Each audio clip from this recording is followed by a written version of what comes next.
Hello everyone, welcome back with Mr. Eka in Learning English. How are you today? Semoga kalian semua baik-baik saja ya. Well, topik kita hari ini adalah tentang bagaimana cara menyatakan tujuan di dalam bahasa Inggris, atau kita sebut dengan stating purpose. Di dalam stating purpose atau menyatakan tujuan, ada dua hal penting atau unsur utama, yaitu yang pertama adalah action atau tindakan, dan yang kedua adalah goal atau tujuan. Sebelum kita lanjut lebih jauh ke materinya, kita simak dulu percakapan berikut.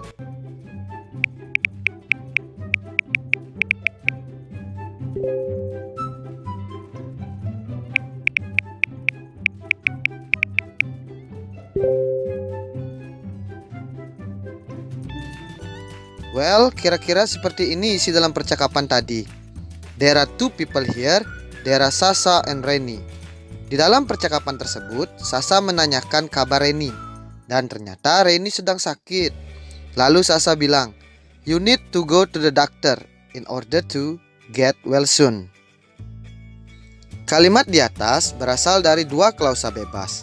Yang pertama yaitu you need to go to the doctor, dan yang kedua adalah you get well soon.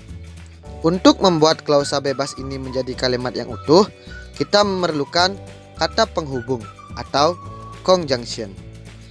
Disinilah peran dari stating purpose ini. Di dalam kalimat tersebut, stating purpose yang kita gunakan adalah in order to. Selain in order to, ada beberapa cara yang bisa kita gunakan untuk stating purpose.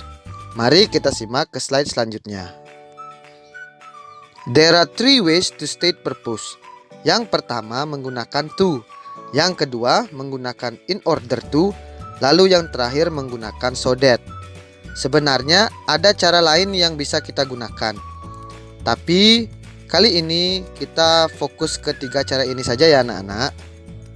To itu artinya adalah untuk, sedangkan in order to dan so that artinya supaya. Jadi bagaimana cara menggunakan ini dalam kalimat? Oke, lihat ke dalam videonya. Kita mulai dari pola yang pertama dengan menggunakan to. Ada dua cara yang bisa kita gunakan. Yang pertama adalah action diikuti oleh to, diikuti oleh verb. Ini kita gunakan bila ada kata kerja di dalam kalimat. Cara yang kedua atau pola yang kedua, action diikuti to, diikuti be, lalu diikuti oleh adjective atau adverb. Cara ini bisa kalian gunakan bila tidak ada kata kerja di dalam kalimat. Adjective artinya adalah kata sifat. Adverb itu artinya kata keterangan. Bisa keterangan tempat atau keterangan waktu. Untuk lebih jelasnya, kita lihat penggunaan to di dalam kalimat. Kita lihat contoh bila ada kata kerja di dalam kalimat. They exercise every day to have strong body. Action atau tindakan dalam kalimat ini adalah they exercise every day, dan goalnya adalah have strong body. Jadi tindakannya adalah dengan olahraga setiap hari, dan tujuannya atau goalnya adalah mempunyai tubuh yang kuat. Untuk membuat kalimatnya nyambung atau utuh, kita tambahkan to di antara action dan goalnya. Kita lanjut ke cara yang kedua. We eat nutritious food to be healthy. Di sini actionnya adalah we eat nutritious food, lalu goalnya adalah be healthy. Karena tidak ada kata kerja, kita harus menambahkan be di dalam kalimat, lalu diikuti oleh adjective atau adverb. Kita menggunakan pola yang kedua bila tidak ada kata kerja di dalam kalimat. Selanjutnya, let's discuss how to state purpose using in order to. Pola yang pertama adalah action diikuti in order to, diikuti verb one atau kata kerja bentuk pertama.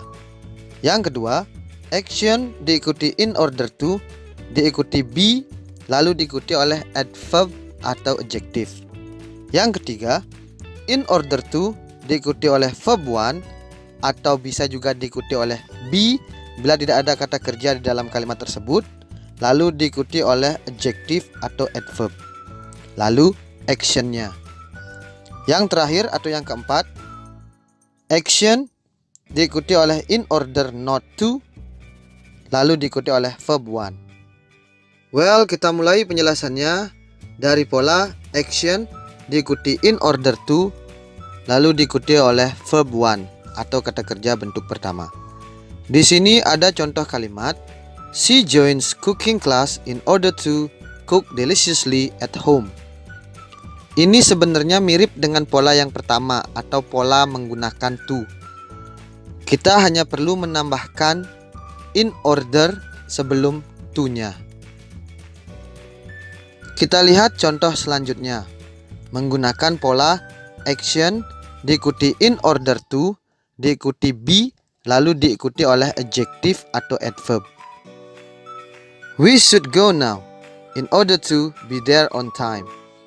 Ini adalah cara yang kalian gunakan bila tidak ada kata kerja atau verb di dalam kalimat. Selanjutnya, kalian juga bisa menggunakan in order to-nya dulu, lalu diikuti verb one atau be jika tidak ada kata kerja, kemudian be-nya diikuti oleh adjective atau adverb. Contoh kalimatnya adalah, in order to understand this lesson, he studies hard. Jadi kalian boleh balik goal atau tujuannya dulu, lalu actionnya. Kita juga bisa menegatifkannya anak-anak dengan menggunakan in order not to. Artinya adalah supaya tidak.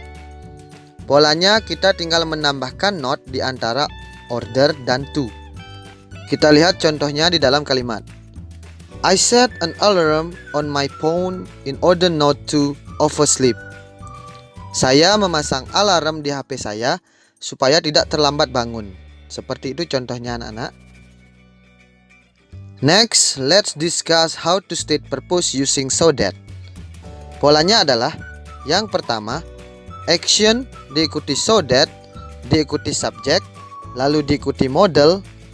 Model yang kita gunakan adalah can atau will, lalu diikuti oleh verb one atau kata kerja bentuk pertama. Pola yang kedua, action diikuti so that, lalu subject, lalu diikuti oleh model can atau will tadi, lalu diikuti be, lalu diikuti adjective atau adverb. Pola ini digunakan bila tidak ada kata kerja di dalam kalimat. Mari kita lihat contoh penggunaannya di dalam kalimat. Kita mulai dengan pola action plus so that plus subject plus model can or will plus verb one. My mother joins cooking class so that she can cook delicious food. Kita perhatikan setelah so that ada kalimat she can cook delicious food. Jadi setelah so that harus diikuti oleh subjek dan ada kata kerjanya ya anak-anak. Pola yang kedua adalah cara menggunakan so that bila tidak ada kata kerja. Andy and Jono study hard in English so that they will smarter. Bila tidak ada kata kerja setelah so that, kalian harus menambahkan be di antara model can or will tadi dan adjective atau adverbnya ya anak-anak. Terakhir kita masuk ke conclusion. Di sini Mister akan menjelaskan perbedaan penggunaan to, in order to, and so that. Yang pertama, to dan in order to selalu diikuti oleh verb one atau be plus adjective atau adverb.